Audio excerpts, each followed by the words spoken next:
Olá, pessoas felizes, apaixonados por rosa do deserto. Como prometido, mais um vídeo sobre adubação. Acompanhe aí que vem mais vídeo aí na sequência.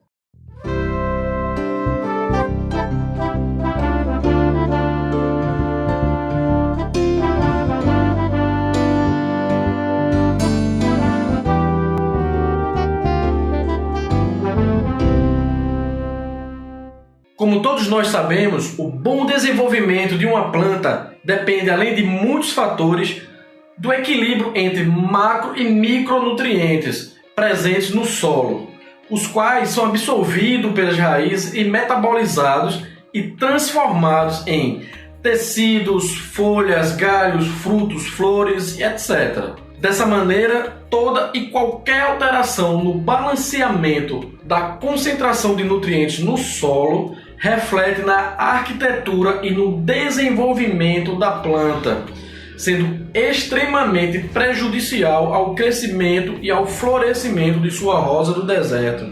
Além disso, o que poucas pessoas sabem é que tanto o excesso de nutrientes, bem como a falta de nutrientes, pode deixar as plantas mais ou menos suscetíveis aos ataques de pragas e determinadas doenças, como fungos e bactérias. Você sabia que a quantidade de macronutrientes nas plantas pode ser 1000 vezes maior do que o conteúdo de um micronutriente? Por isso, a deficiência dos macronutrientes traz consequências desastrosas ao metabolismo das plantas, uma vez que diversos processos serão interrompidos pela falta do elemento. Fala para mim, como é que está hoje o cultivo da sua rosa do deserto? Como é que está a sua adubação? Você tem adubado corretamente sua planta? Ou só espera que ela esteja bonita, florida? Ou você tem usado tudo que falam para você e está esperando aí que sua planta fique bonita, floresça, dê bastante flores? Fala para mim. O elemento que vamos falar hoje é o mais abundante no ar atmosférico, compondo cerca de 78% de volume de massa. Então, o Daniel Rutherford foi quem o descobriu. É considerado o elemento mais importante na agricultura mundial. Eu sou Anderson Teles e te convido para uma conversa sobre nitrogênio. Nitrogênio é um nutriente muito importante para o crescimento das plantas, para a síntese de novas células. Ele proporciona a formação de clorofila, que é o pigmento que dá a coloração verde encontrado nas folhas. Ele é que captura a energia do sol. A clorofila, ela combina o CO2, que é o gás carbônico, mais o H2O, a água, formando açúcares que a planta precisa para o seu desenvolvimento. E a formação de grãos e frutos, flores, etc. A clorofila ela é composta de carbono, hidrogênio, oxigênio, nitrogênio e magnésio. Destes, apenas o nitrogênio e o magnésio são oriundos do solo. O demais ela tira do ar atmosférico. As plantas deficientes de nitrogênio apresentam as folhas com uma coloração verde pálida ou amarelada, devido à falta de clorofila que captura a energia do solo. Na proteína, o principal elemento é o nitrogênio. Quando há um suprimento adequado, as plantas se desenvolvem de forma adequada.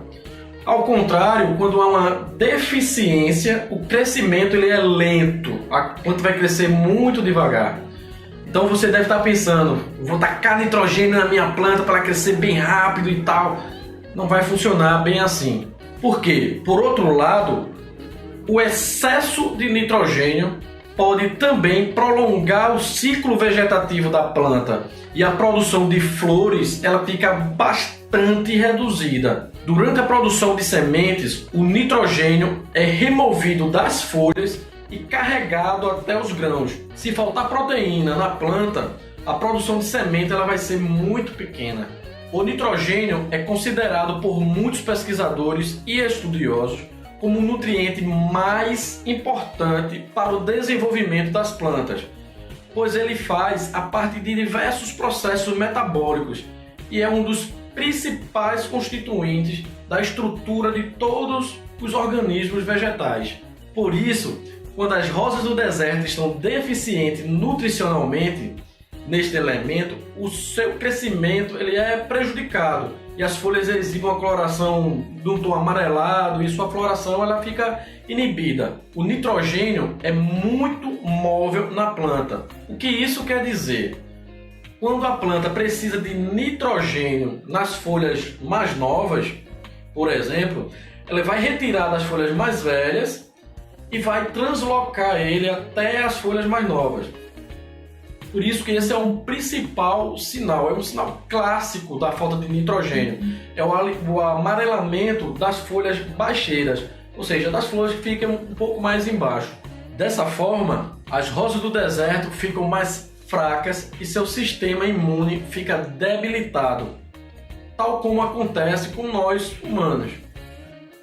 Quando estamos fracos e debilitados nutricionalmente, a nossa imunidade fica muito baixa e nos tornamos mais predispostos a contrair doenças e infecções. Com as plantas, isso não é diferente. Com o metabolismo nutricional interno prejudicado, elas se tornam mais suscetíveis ao ataque de patógenos, fungos e bactérias, insetos e pragas. Eles vão se aproveitar desse momento de fragilidade da planta. Por exemplo, a falta de nitrogênio deixa as plantas com a cutícula e parede celular, que são as principais barreiras de penetração de fungos e bactérias. Ela deixa essa barreira enfraquecida, de forma que patógenos facilmente penetram nessa barreira e causando os podridões radiculares, podridão de Caudex, Fusarium, Rhizoctonia, Pythium, bem como infecções bacterianas. Por outro lado, fertilizações nitrogenadas em excesso também causam desequilíbrio às plantas e, portanto, também podem deixar as rosas do deserto mais predispostas ao ataque de pragas e doenças. O excesso de nitrogênio altera o balanço da relação entre carbono e nitrogênio. Isso quer dizer que as plantas terão mais nitrogênio e menos carbono, o que não é a melhor situação, pois o carbono ele é o elemento responsável em conferir a rigidez da planta. Ou seja, se houver mais nitrogênio do que carbono, as plantas vão ficar moles, aqueles galhos compridos e moles. Você deve estar perguntando, Anderson, e como eu faço para oferecer carbono à minha planta? Não é necessário. O carbono, a planta ela vai remover ele da atmosfera. Esse desequilíbrio de carbono favorece a penetração de patógenos oportunistas. O excesso de nitrogênio ele pode favorecer o desenvolvimento de doenças fúngicas, principalmente quando o fósforo e o potássio também estiverem em níveis reduzidos na planta. A elevada concentração de nitrogênio diminui a produção de compostos fenólicos e de lignina das folhas, que por sua vez diminui a resistência aos fitopatógenos. Alguns pesquisadores eles associam o excesso de nitrogênio à predisposição ao ataque de pragas. Eles explicam que quando esses nutrientes estão em excesso, ocorre a produção em demasia de uma série de compostos secundários que são atrativos para os insetos, como os pulgões, cochonilhas, moscas brancas e os temidos ácaros, o terror de quem produz e quem cultiva, de quem é colecionador de rosa do deserto. Essas pragas, particularmente, são atraídas por substâncias açucaradas, e o que explica a sua preferência entre as plantas em desequilíbrio nutricional vai prejudicar devido ao excesso de nitrogênio. Se você quer ter suas rosas do deserto bonitas e cheias de flores, preste bem atenção nela, preste atenção nos sinais que sua planta dá. Como você se sente quando alguém presta atenção em você, quando alguém cuida de você? Não esquece de se inscrever no canal. Te aguardo no próximo vídeo e até mais!